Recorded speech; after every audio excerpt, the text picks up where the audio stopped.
What sin did Balaam confess to the Lord?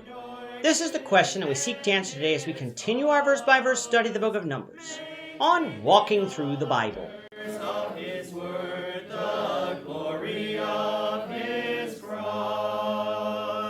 If you have a Bible with you, turn to Numbers chapter 22. We're going to be reading from verses 31 to 41. If you don't have a Bible, don't worry. Just follow along with us on the screen. The version that we'll be reading from is the New King James Version. So, Numbers 22, beginning in verse 31. Then the Lord opened Balaam's eyes, and he saw the angel of the Lord standing in the way with his drawn sword in his hand. And he bowed his head and fell flat on his face. And the angel of the Lord said to him, "Why have you struck your donkey these 3 times? Behold, I have come out to stand against you, because your way is perverse before me. The donkey saw me and turned aside from me these 3 times.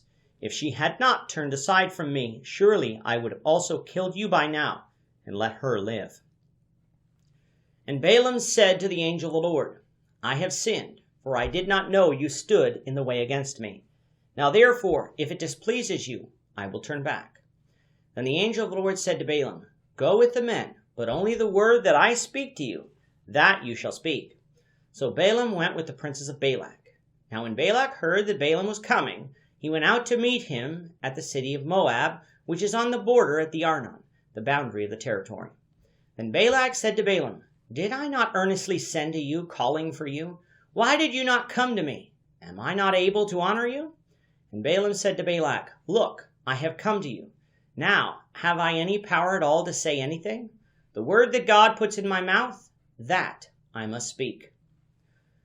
So Balaam went with Balak, and they came to Kirjath-Huzoth.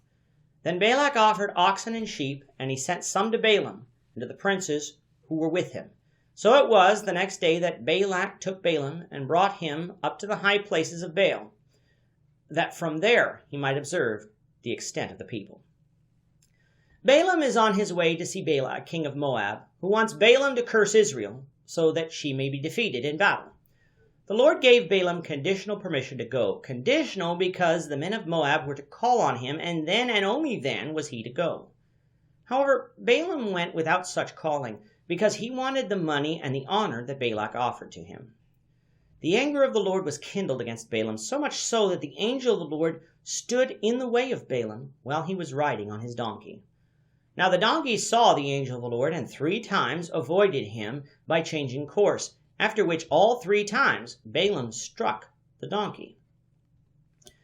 After the 3rd time, God allowed Balaam's donkey to speak to him in a language he would understand. The donkey asked Balaam if she had ever behaved in this way in the past, to which Balaam answered no. The question should have gotten Balaam to think about what was going on. For one thing, his animal was behaving strangely, and for another, his donkey was talking to him. Balaam thought the Lord was on his side, but he obviously had been blinded by his own greed. Coming now to verse 31, after Balaam really doesn't comprehend what is going on, the Lord opened Balaam's eyes so that he could now see the angel of the Lord standing in the way with his sword drawn. Balaam bowed his head and fell flat on his face at the sight. The angel of the Lord then spoke to Balaam, asking him why he had struck the donkey, for she was the one who saved his life. For had she not turned aside, in great danger to herself, the angel of the Lord would have struck Balaam down and let the animal live. In doing this for her master, the donkey showed her love for him. And how did he return this love? By striking her. Now you might say that Balaam didn't know that the angel of the Lord was there. That's true. But did that justify his behavior? Balaam was one who spoke to God, for after all, that's why Balak had called for him.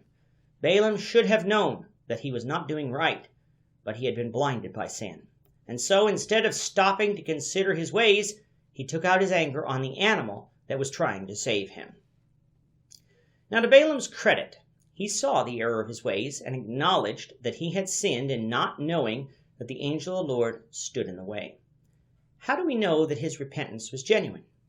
Because he left it to the Lord as to whether or not he would continue his journey. If the Lord was displeased, he would turn back.